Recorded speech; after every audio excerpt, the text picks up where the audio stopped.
Welcome to this week's episode of Your Stock Request for the 25th of October. Every week I will look at the charts for a few different stocks as requested by you. Email us at mail@fairmontequities.com. There's a limit of one per person and there's no guarantee that your stock will be covered depending on demand. Please also take note of our disclaimer. Any advice is only general. So the first request today is BHP. This is a weekly candlestick chart. We did have an article on BHP yesterday. It's a very interesting looking chart. What I'll do is I'll pick up the Fibonacci tool. So if we start from the 2016 low and measure to the peak earlier this year, you'll notice that the recent correction in BHP respected the 38.2% retracement. Now if I just remove that tool and look at a daily chart of BHP, get the Fibonacci tool again. So what we've got is, if we start here at the January peak, and again measure that retracement, you'll notice that BHP almost went to a new high, but just stopped short. And in terms of this rally here, we can see that again it's come back towards that 38.2% mark. Here it says 61.8 in terms of the length from here to here, but from here downwards it's a 38.2. So again, it's respecting that level. What we want to do now is just zoom back out. So in terms of the big picture, in my opinion, BHP is looking pretty good. So it's had a very good run up across 2016. It's pulled back, it's come back up again, stopped short. Okay, so it's just stopped short of that. Let's make it a bit clearer. Just stopped short of that peak. Now it's congesting. It'll wash out the sellers, and when they're gone, it'll push to a new high, and then it should have a fairly nice rally ahead of it. So I think BHP is looking pretty good. Just needs to use up a bit more time here, so there's no rush to be buying it, but keep it on your watch list. The next one is Rio. So for Rio, the picture doesn't look quite as good. What you'll notice here is the stock made, like BHP, it rallied up into about January this year, January, Feb, pulled back.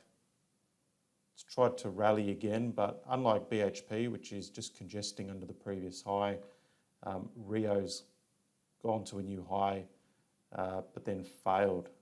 If we have a look at a daily chart, you'll see that a bit clearer. So we can see the peak here for Rio, that was in February.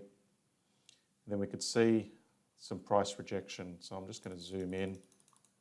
So we could see the price rejection there, another attempt, and then it's been rejected again. So not a good sign. I think Rio is going to dip back, who knows how far, but possibly to the low 60s.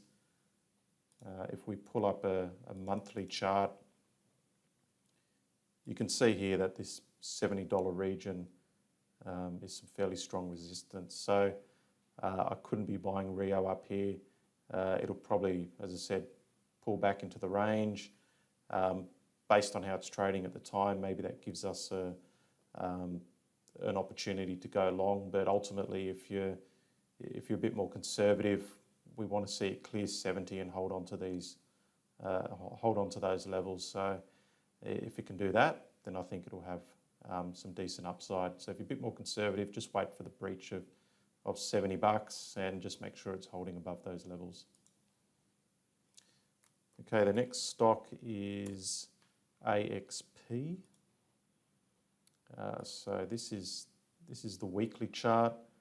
You can see that it peaked about a year ago, fell away, and since the lows in July, it's been trying to head higher. I'll just show you a daily a daily chart for the last year. So you'll notice that it's made some higher highs, higher lows, but a lot of overlap, so it's not a very strong trend.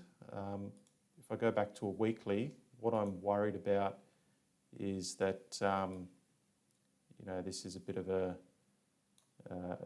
pennant. Maybe it'll be easier to see it on the daily chart. There you go. So yeah, it's potentially a bit of a pennant, meaning that we've had a strong downtrend, a bit of a struggle against that, which means it's at risk of breaking and falling down again. I think what I'd prefer to see with this one, heading back to the weekly, is there seems to be a lot of price action between sort of the mid-80s to the low 90s. So I think what it needs to do is just burst through that, and then perhaps if it makes a higher low, it'd be nice if that low sat on top of a previous high. So just showing us that it's building on top of some previous price action as opposed to giving us a lot of overlap, and then I can get more excited. But at the moment, I'll just be a bit cautious on this one. Treasury Wine Estates, great looking chart. Not really much else to say really. When I was referring to AXP, the stock beforehand, preferably making a low that sat on top of a previous high as a sign of strength, and that's what we're seeing here with TWE. So we could see here on this weekly chart that this previous little low sat on top of this high. So just a further sign of strength in the trend. How high can this go? Look, it's hard to say, but what I'd consider is maybe running a trailing stop. So if you have a look at these last few pullbacks, it looks like they're only about several percent in terms of size. So you might look for a trailing stop, 7 or 8%, something like that. So look, great uptrend. Hard to know how high it can go, so I'd probably run a trailing stop on this one. And the final stock that we have is Village, VRL. So we can see it had a rough couple of years. So far this year, it's been able to hold its ground. But for the moment, as we can see, there's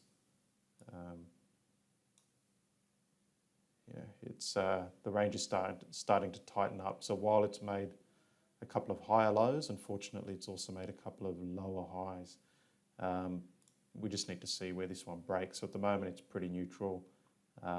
Obviously, if it breaks here, it'll just make a new low. Ideally, we want to see it burst out of this range and sit on top of it, and that could signify the beginning of an uptrend. Well, that's it for today. Remember to send us your requests, and I'll have a look at it next week for you. And just do the right thing by your friends and share this page on Facebook or Twitter.